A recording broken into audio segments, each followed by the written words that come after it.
banyacyubahiro, bayobozi b'igihugu cyacu, bayobozi b'imiryango mpuzamahanga n'abahagarariye ibihugu by'amahanga, mbanje kubasuhuza no kubashimira ko mwitabiriye uyu muhango.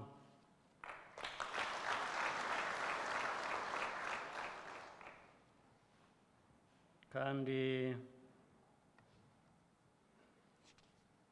nshimira n'abakora umwuga w'ubucamanza n'izindi nzego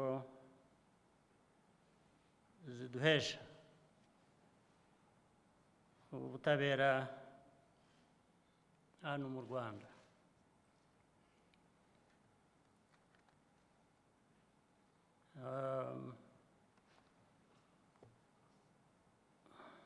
Ibyatuzanye hano ubundi ni bibiri.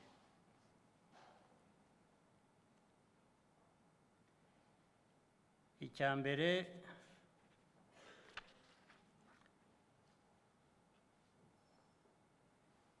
byari ukwakira indahiro ya Depite Mukakarangwa Clothilde, y'Umuvunyi Mukuru Madame Cyanzayire Aloysie, y'Umugaba w'Ingabo zirwanira ku butaka Major General Frank Kamanzi. Tuboneyeho umwanya wo kubashimira no kubifuriza imirimo myiza.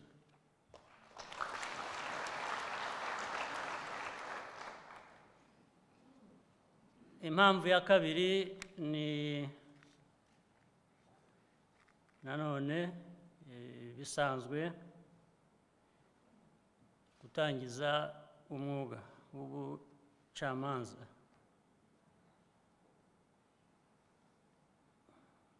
Mu mwaka w'ibihumbi 2012 n'ibihumbi 2013.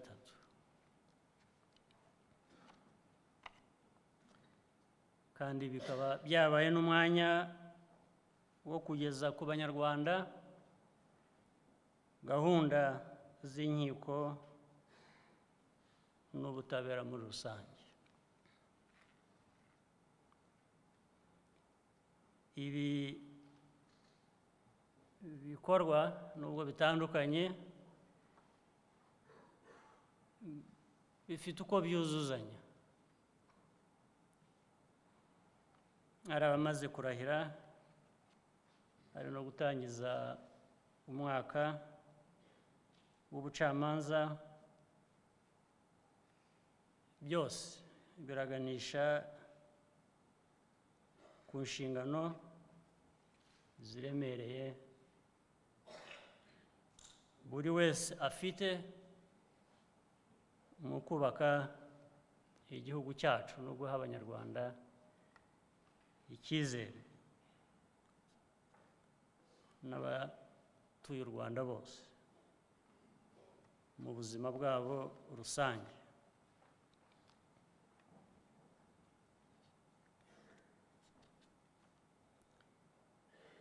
Urwego rw'Umuvunyi kimwe n'inzego z'ubutabera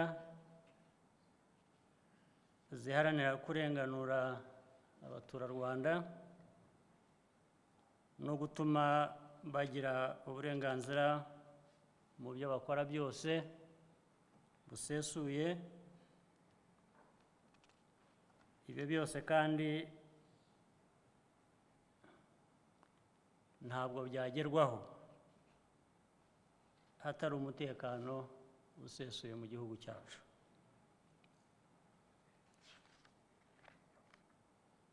Banyacyubahiro muri hano, Banyarwanda, Banyarwandakazi, ngaruke ku ku ngingo ya gutangiza umwaka ubucamanza 2012-2013.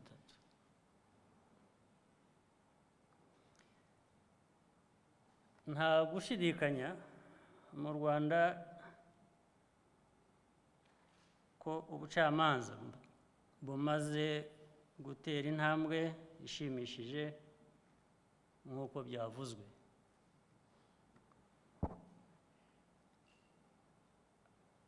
Abaturarwanda benshi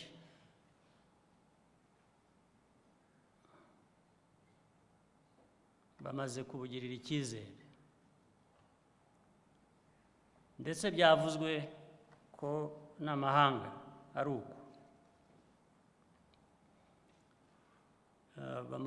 Amahanga nayo ashima imikorere, ari nayo mpamvu ubufatanye busigaye butera imbere ku buryo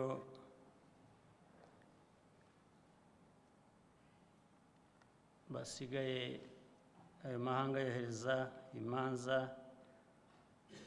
zimwe mu gihugu cyacu kugira ngo zihaburanishirizwe.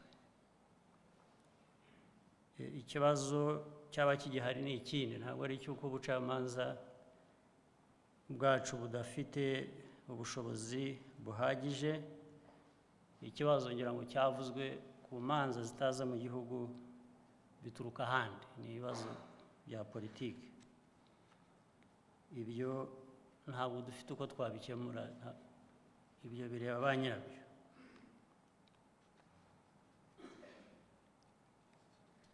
Igisigaye ni ugushakisha uko ubutabera mu Rwanda bwakomeza gutera imbere igihe cyose,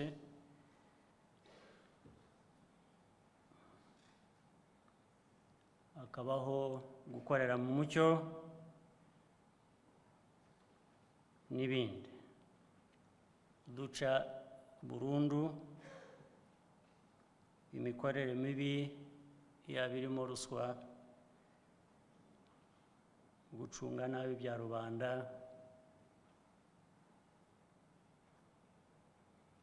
ubucamanza n'ababukoramo nk'uko tubyifuza mu bayobozi bandi bose b'igihugu, bakarangwa n'imyitwarire myiza n'imikorere myiza.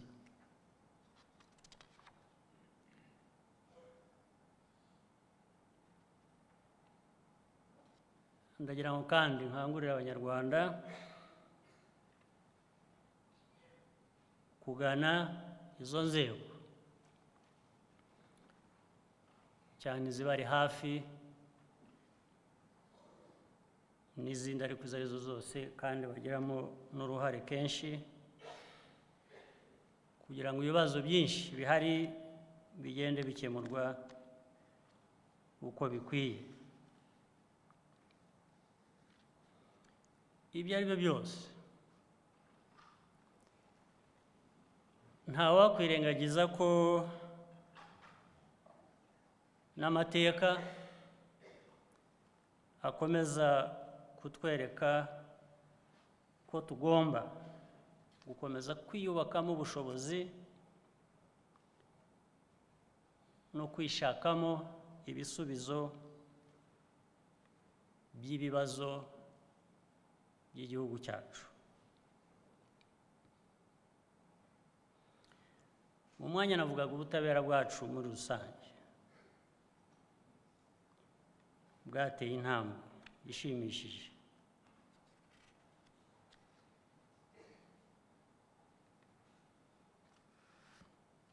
ariko ntibibuza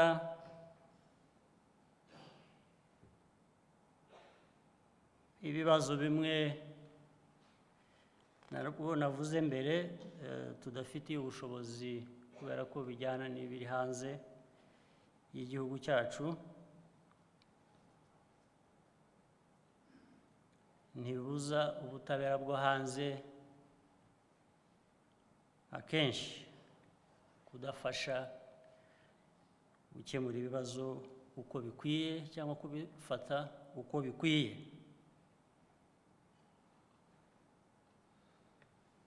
Cyane cyane iyo biganisha ku buzima bw'ibihugu byacu nk'u Rwanda cyangwa Afurika muri rusange, ibihugu bigitera imbere.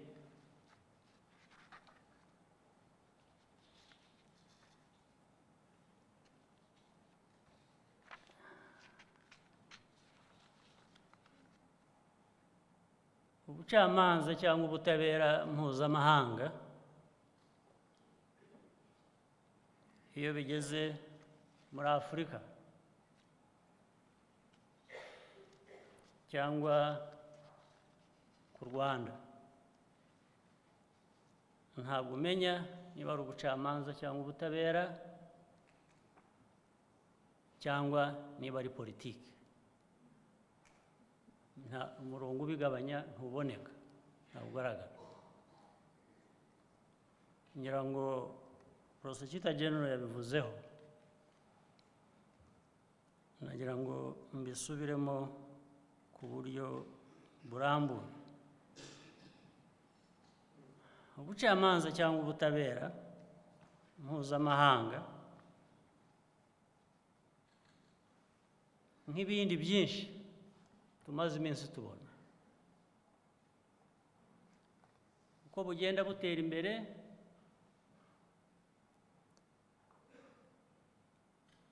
byongereye ku bindi bisanzwe bikoreshwa kuri Afurika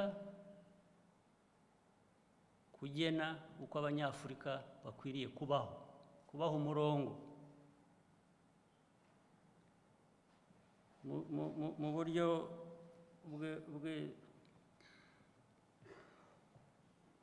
bw'Icyongereza aribwo byo bita carrot and stick. Murabizi, hari ubwo bimwe biba carrot bakayiguha bikureshya, watindaho bagafata inkoni, ya carrot igahinduka inkoni bakagukubita. Kuri ubu bucamanza, kuri ubu butabera mpuzamahanga, nta carrot ibamo, ni stick, ni political stick. Kubita bakayobora Abanyafurika bakabashora aho babashora.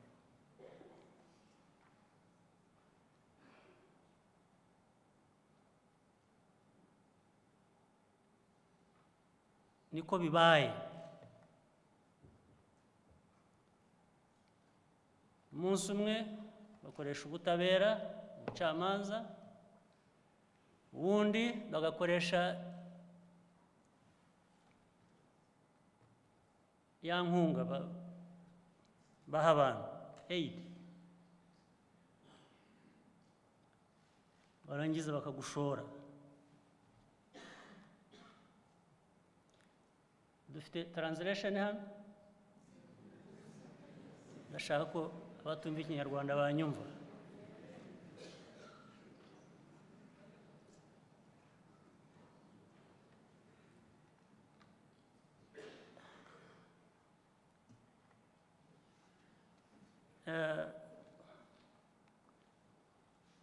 Buro niko bibaye. Bavuga ko ari ubutabera kandi butagira umurongo. Ahari icyaha ntabwo ariho bajyana ubutabera.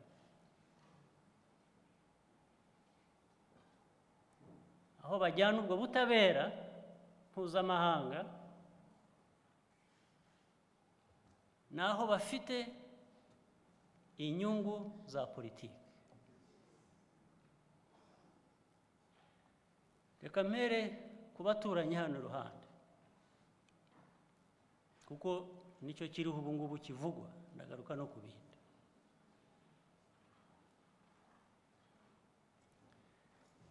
Ibibazo biri mu baturanyi hari iruhande muri Kongo duturanye nayo.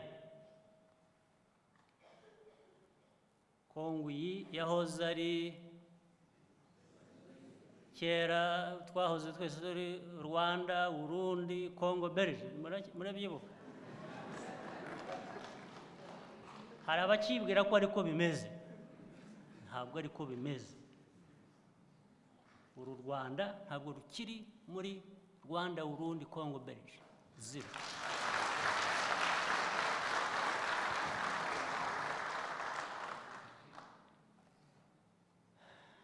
Hanyuma ibibazo biri hariya muri Congo, ababiteye barabizi, ibibazo by'imyaka y'ikinyejana kindi tuvuyemo na mbere yaho. Barangiza bakajya kubaza u Rwanda impamvu hari abarwandofone muri Congo. Babisubiza ari babajyanye bari bo babisubiza.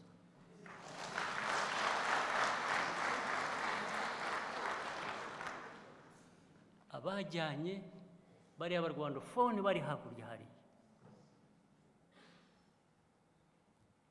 who are persecuted every day. And these people who give us lessons about human rights keep quiet and condone what goes on against them. And they turn around and blame Rwanda for the problems of Congo. They should bear the problems themselves.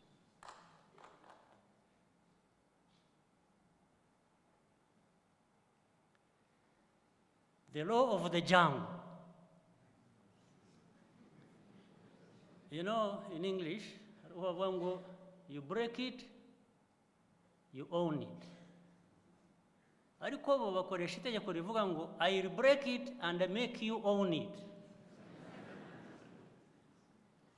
We are not going to own it.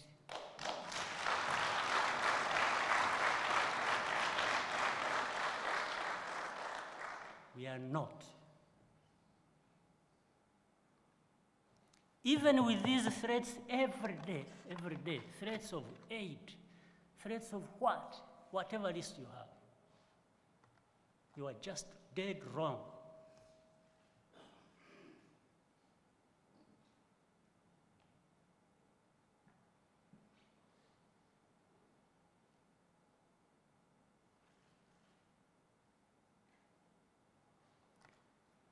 We Rwandans are better off standing up to this bullish attitude.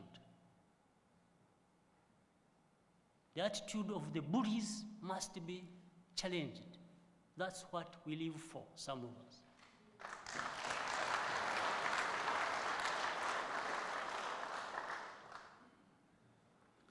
We are better off that way. If you don't, you are terribly worse off.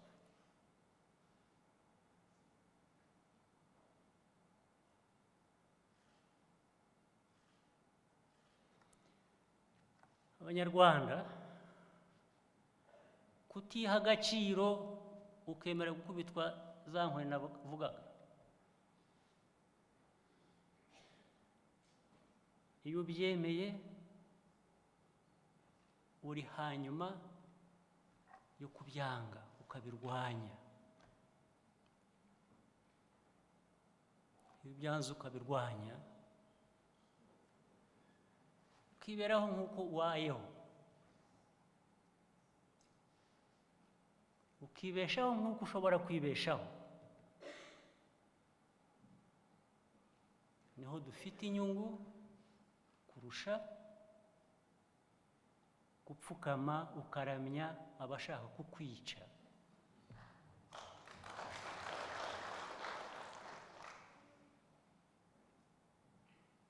Kuko iyo nkurikiye ibibazo buriho mureba u Rwanda rumazemo iminsi, ushakisha the real justification for it, you will help me. I can't find it. I hope some of you can find justification for it and let us know so that we get out of this. Niba Abanyarwanda mwibaze murebe ngo ariko ibi ngibi isi yose ijya ikavuga u Rwanda, ikavuga ibibazo bya Kongo ariko ikirirwa uvuga u Rwanda. ejo bundi ku maradiyo ngo urabizi buriya nyamara Kagame avuze, perezida w'u Rwanda avuze ngo twamaganye iriya gurupu yo muri Congo. It has a funny name, I don't know. Ngo ibintu twarekura twakoroshya tukabaha. Really? Now, niba ari Kagame bashaka kubwira ngo vuga utya amagana uyu hanyuma tuhe u Rwanda ibyo rukwiye, ningeraho kubikora zabanza namagane abateye iriya gurupu kubaho.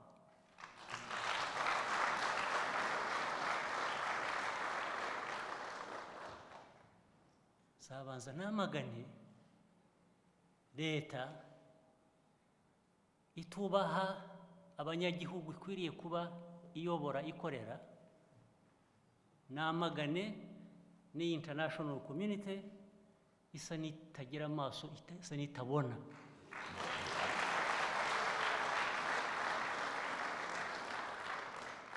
Hanyuma mbone kugera kuri abo bandi baba M23, baba leta ya Congo, baba international community, bose kuri ye they are ideologically bankrupt.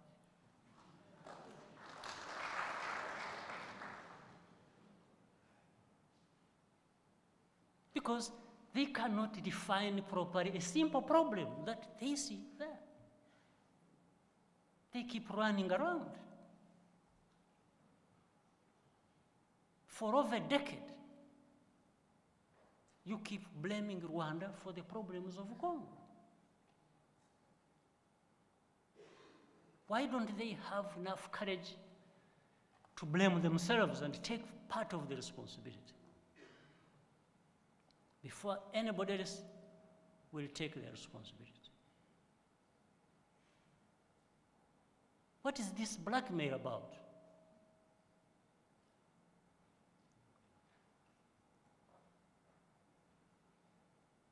Aid?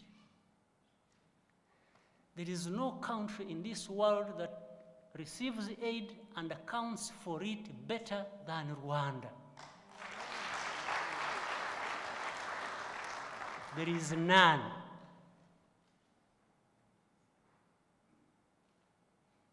So the problem, I'm not sure these people who give us aid want us to develop.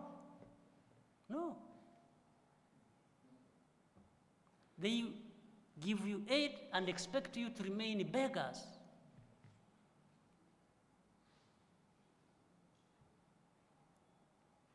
They give you aid so that forever you glorify them and depend on them. And they keep using it as a tool of control and management. This, our new Rwanda, must be different.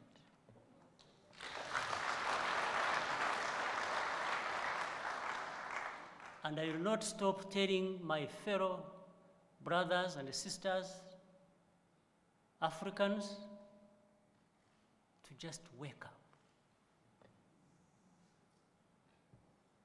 and know that wherever it happens, some of them invite it and are not ready to stand up to the challenge.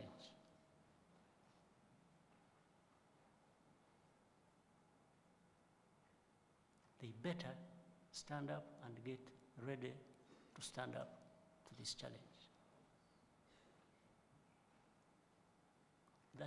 They are better off that way. There is no other alternative.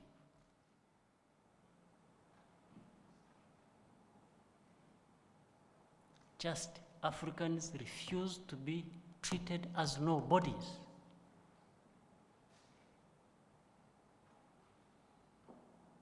Now they create a court for Africans. they call it international, but it is really for Africans. Africans, not necessarily those who have done wrong, those who have disobeyed them.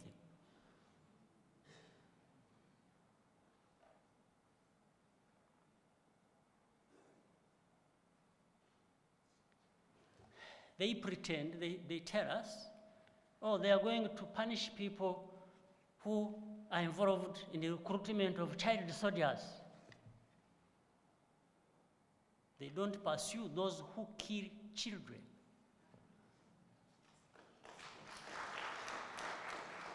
There are people who kill, who rape, who do everything. They just keep quiet about it. Because maybe that's how Africans should be. That's how they want them. So it becomes a tool of control, of management.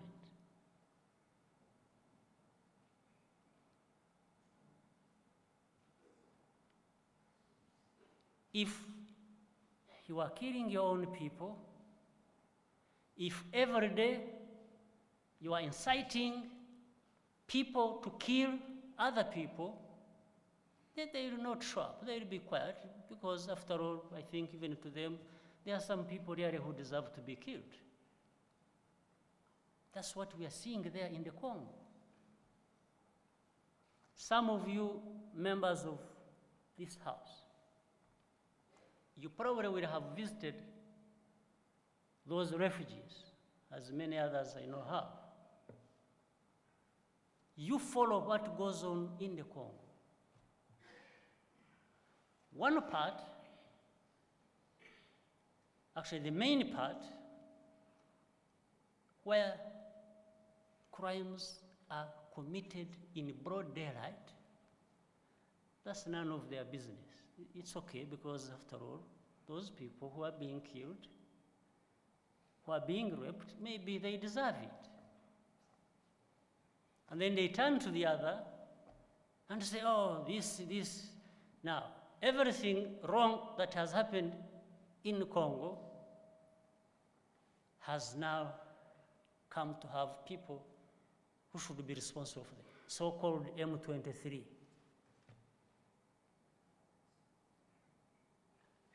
People who are raped and killed in Kinshasa blame M23, and Rwanda must condemn that. People killed in Kindu, in Uvira, wherever, M23. You know, Rwanda, why not? People who raped young girls who are in those refugee camps. No, M23. Even now, M23, that territory they talk about, that is occupied by that group. Or even it goes to Geneva. The Commission of Human Rights, UN Human Rights, oh, these are the worst criminals. In that territory they are raping, well, there is a bigger territory where worse things are happening. If that was happening, it does not cover up what is happening even on the hands of government. Does not substitute for what needs to be done about crimes. So if I'm condemning, if you ask me to condemn people or to blame them for anything, I know where to start from. I can't be like these people.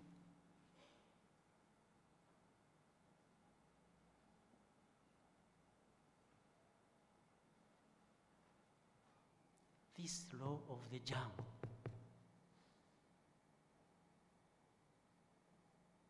this persecution of people, even at an international level, is just unbecoming.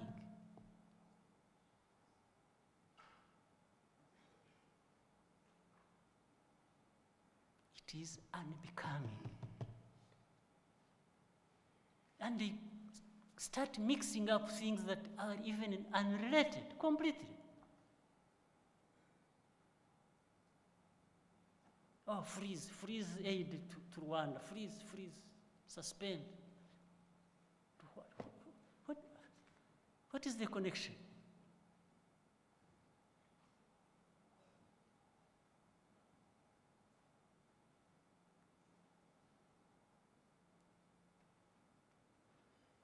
This injustice does not make us compliant, this injustice. It makes us defiant.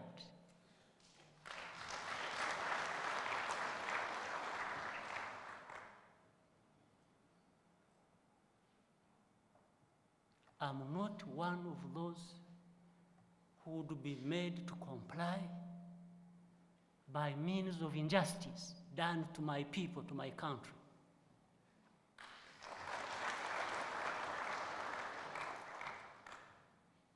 I am one of those who will be openly defiant.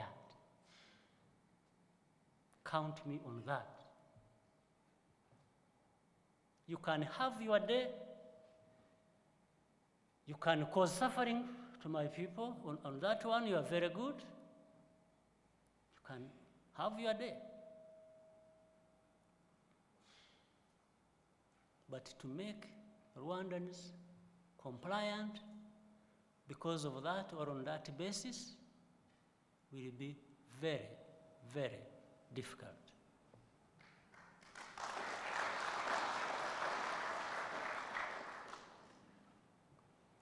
I know I am speaking for Rwandans.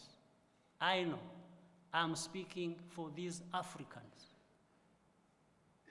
many of whom will not stand and say it.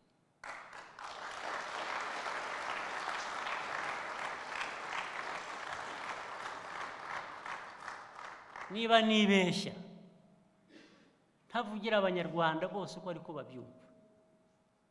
Niba nibeshya ko ntavugira abanyafurika ko ariko babyumva. Ku banyarwanda icyambere muzansabe ndeke kubayobora kandi uwo munsi nzabireka.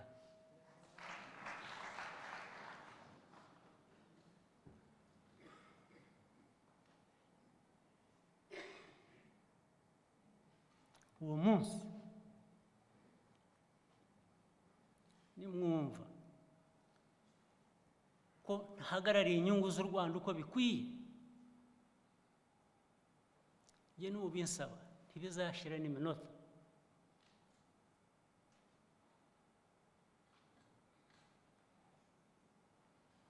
Ariko aka gasuzuguro, this injustice cannot and should not be tolerated.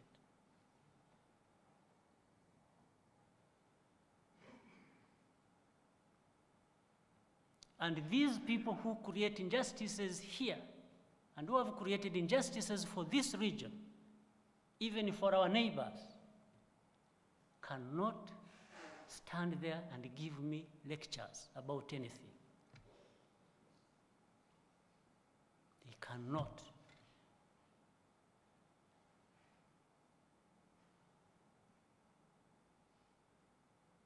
They are free to go and do anything they want.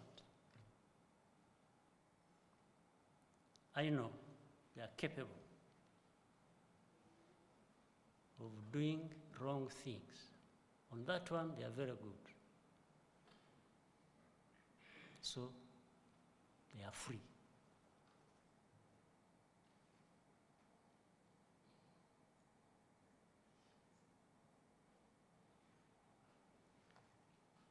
We are doing our best. We are trying our best to take this country forward, to unite our people, to give them a decent living like those people have. They think we don't deserve it.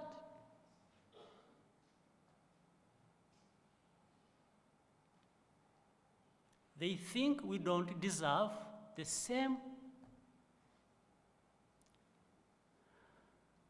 development the same value as they have.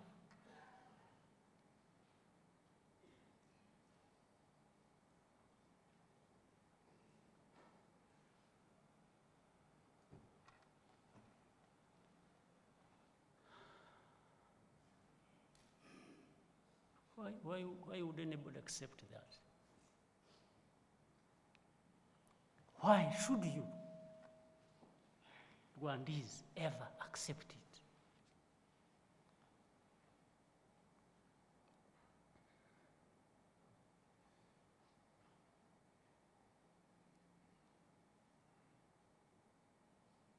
Why? So, the only crime we have committed is to be trying our best to be decently making progress. That's a crime. That's a crime.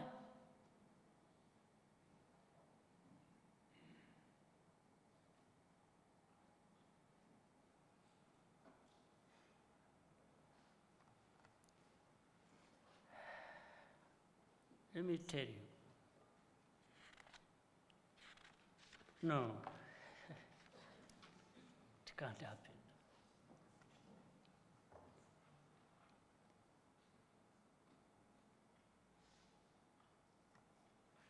It should not happen. It should not be allowed. It should not be accepted.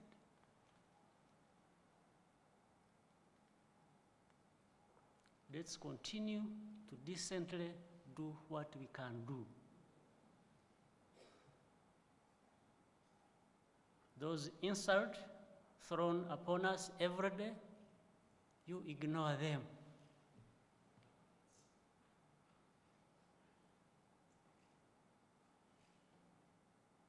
Don't even accept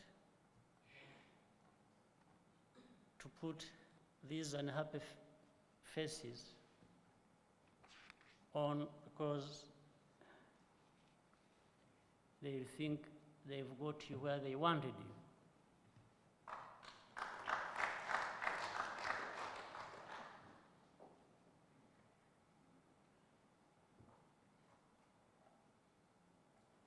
Just let us continue doing our best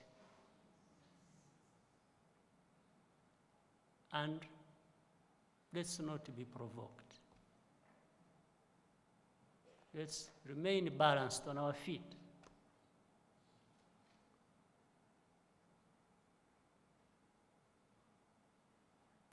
Let's keep mastering our art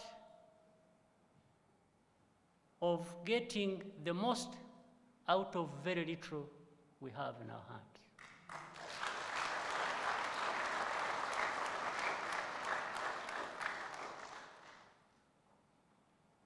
Let's also try and continue to be decent people. Because some of these injustices and insults and everything happens because of two reasons, mainly. One reason is that some Africans also continue to make horrible mistakes. And of course, that is a good excuse for people to come in and make it worse for you, not any better. The other reason is our weaknesses in terms of institutions and our own integrity to be focusing on how to deal with our problems ourselves, or at least taking the lead in resolving our problems. So they go through that. Those are cracks through which they come in and cause you worse problems. Icyo mvuga niki mu Kinyarwanda ku Banyarwanda kuvuga ngo ibi byose impamvu abantu bitwaza cyangwa ikibikera nuko no muri Afurika hari abantu bamwe bagikora amakosa badakwiriye kuba bakora.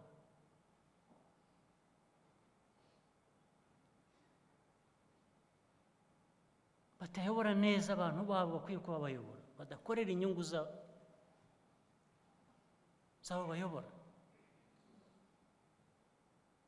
Ibyo bikaba impamvu yo guhora ndetse berekana bati niko babayaga, niko Abanyafurika babaye n'ubundi. Ubwo bakabonera aho banyura, bakabona aho banyura kuza kubashyiraho babashakanye kuri baho mukwiye. Icya kabiri ni n'inzego ubwazo abantu batubaka kubera n'ayo makosa ngo ashobore gukemura ibibazo bimwe noneho bakaza baje kubidukemurira.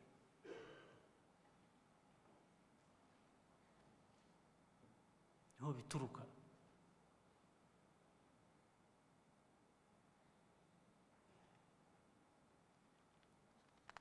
Banyarwanda,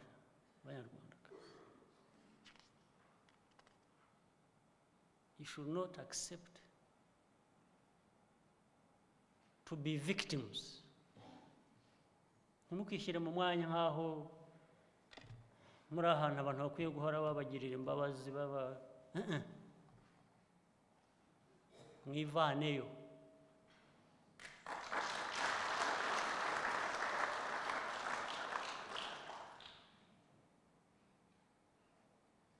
Ntawe uzakuvanayo.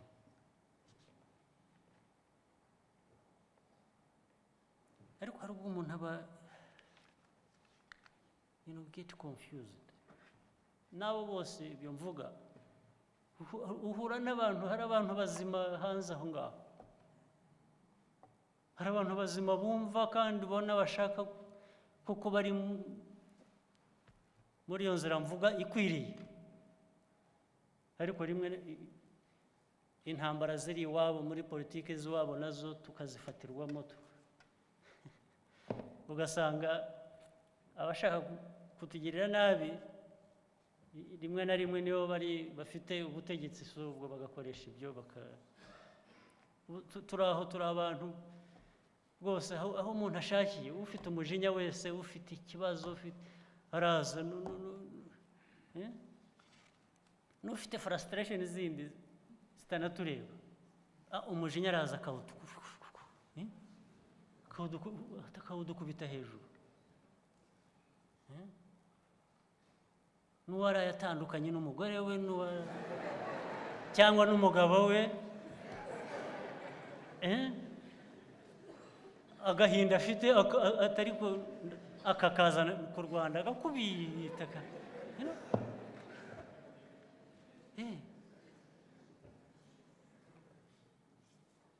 Honestly, some of these things are done because people can just do it. They don't have to have a justification. No. First of all, they are the law unto themselves. Nibo amategeko kuri bo amategeko. Icyo bavuze nicyo cyubahirizwa, icyo bashaka nicyo kigomba gukora, n'amategeko bakayumvisha ko ruko n'inzego zindi zibishinzwe, even internationally, zikumva ko uwo murongo ariwo bakwiye gufata. So niho wa murongo wa politike n'ubutabera internationally bivanga, politike akaba ariyo biyobora. Nta mategeko yubahirizwa. Wese waba utubahiriza amategeko ugashaka ko abandi bayubahiriza gute? Bakurikije iki? Wowe ukurikiza iki? Ahubwo urebe nibi mureba navugaga bya aid by'imfashanyo, ubundi uko bikorwa abantu babyumvikanyeho bigira n'amategeko. bavuga amategeko ni byinshi sinyibukamwe bakubwira ibintu byinshi bakubwira ibya hari amazina y'imijyi bagiye bakoreramo aya masezerano hari Busani hari Cotonou hari Abuja Treaty hari Lagos what else we are not short of places where and short of agreements where these things but if you ever were deceived that the other party respects you or respects the agreement, you are in the wrong place. They have not even a courtesy to tell you. No. You just hear it on radio or you read it in newspapers. No courtesy, nothing, because they owe you nothing. Maybe that's right. They really don't know, owe us anything, after all, do they? But why would you deceive people and say we have an agreement? This is how we are going to conduct business. Only that every day, the other party disowns the agreement as and when they want. They don't even have to have a good reason. They don't. That shows how much contempt these people have for you, for us. How much contempt. Agasuzuguro n'agaciro gake babaha baduha twese nk'abanyafurika niho bituruka. Mufite amasezerano mugomba kubahiriza mwese ariko uruhande rumwe rugahora ruyica nta n'ibisobanuro nta nubwo banakubwira ubyumva ku maradiyo gusa.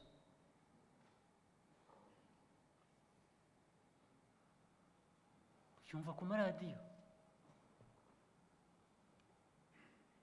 ntacyo bagomba kugusobanurira ubundi nta n'icyo banakugomba iba ari nako byumvikanaga n'ubundi kuri yewe nabyemera bavuze ngo ariko twumvikane nta n'icyo tubagomba yewe I endorse it 100% kuko ntacyo batugomba ni neza gusa bitwa ngo baratugirira ariko bayigira iyo bashatse cyangwa se iyo wirirwa ntabwo namenya n'ibyo bashaka ko umuntu akora kugira ngo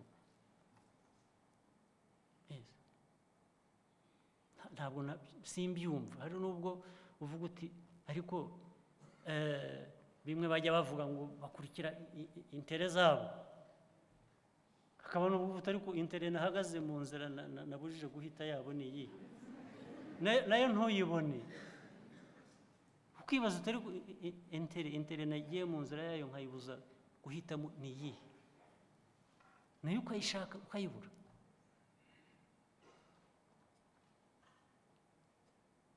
Abirirwa batunda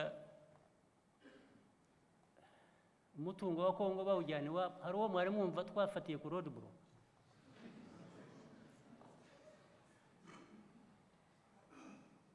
hari uwo mwari mwumva hari uwo dutangira tumubaza ngo ariko uwo mutungo wa Afurika urawujyana he ashwi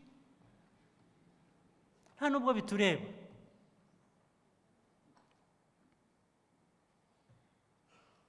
Ariko nabyo ejo bazahindukira bavuga ngo ariko umutungo wa Kongo abanyarwanda niwo ubakijije. Umutungo wa Kongo ubudakiza abanyekongo ba nyirawo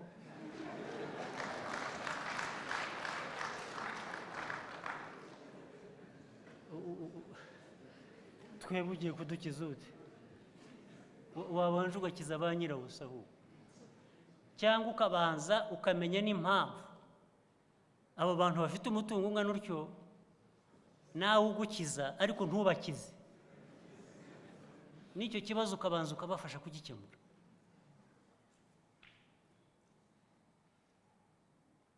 babanje bakabafasha no kugira ngo uwo mutungo ubanze. Erega nabo banyehugu ugasanga nabo baririmbye iyo ndirimbo, baravuga indirimbo y'uko u Rwanda rukize kubera umutungo wabo. Wowe se ubuzwa n'iki? Wowe nyir'umutungo ubuzwa n'iki kugira ngo ugukize?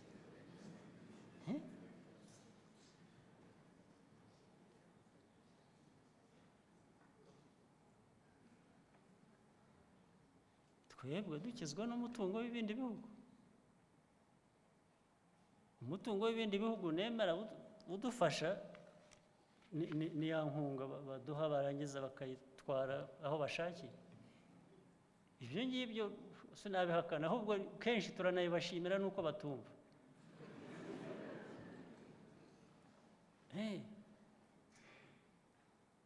Erega twe ubundi turi abantu bagira ikinyabupfura, ntabwo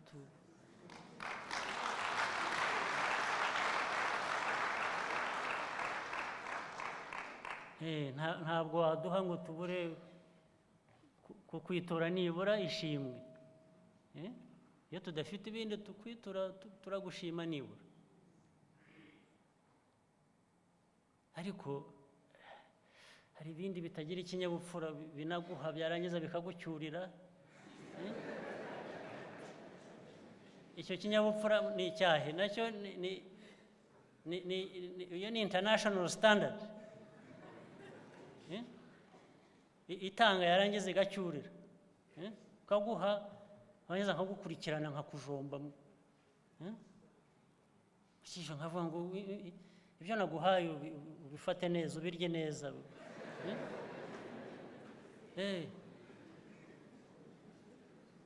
Nkagukurikirana no mu gikoni nkajya kureba uko wabitetse. Ubuse ni umuco we. Nta muco, abantu na society bagira umuco, ubundi haba umuco. Ariko iyo birimo agasuzuguro, iyo birimo umwirato, iyo birimo kumva ko, ariko se wagira ingufu ntugire. Ubundi people who have power and who have a lot of it should also be wise. Yes, should wisely exercise that power. After all, if you have power, why not? Why don't you exercise it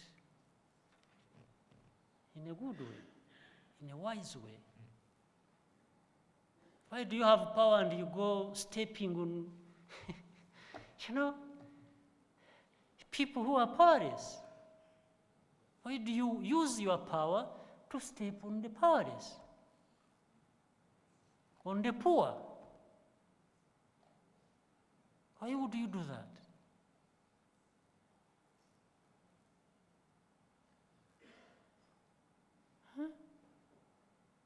This is what people must know.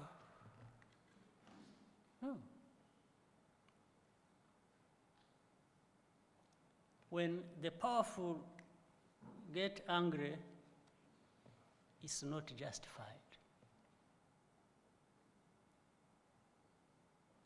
But the powerless have a lot of justification many times to be angry.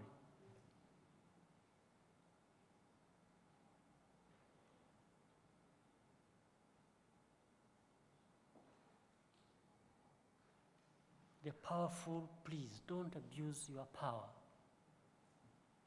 Kugaragura, gufata umuntu ukennye cyangwa imbaraga nke ukamugaragura, ntabwo bibaho. Ku bantu bagira culture, bagira umuco, ntibibaho.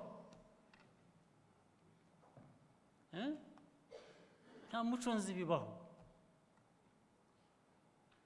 Ntabwo ugaragura umuntu w'intege nke, ntabwo umujomba ngo umujye hejuru, ntabwo bibaho.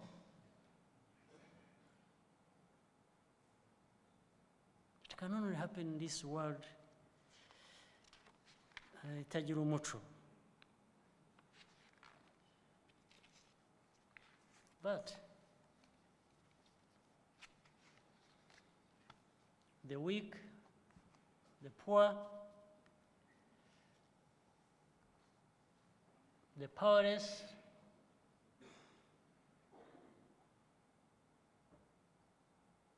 have a different potential that they should use correctly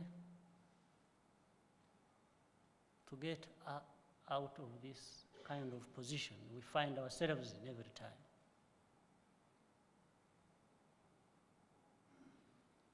There is another kind of power that we have, we should use. The power of being right, the power of being correct, the power of refusing injustice.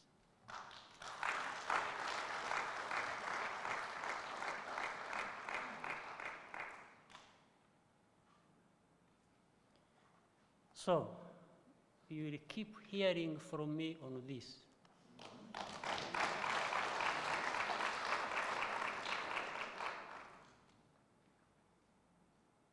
That's why you hired me.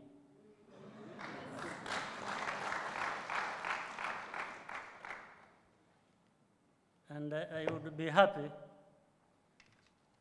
that some of you, or all of you, should be thinking about how we continue with this attitude yo kwiha agaciro. I want to beg you so that even after me, you should have somebody who continues on the same path.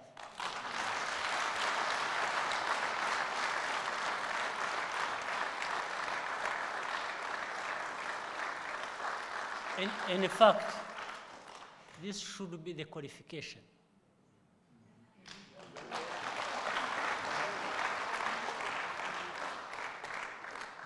The qualification for one who will step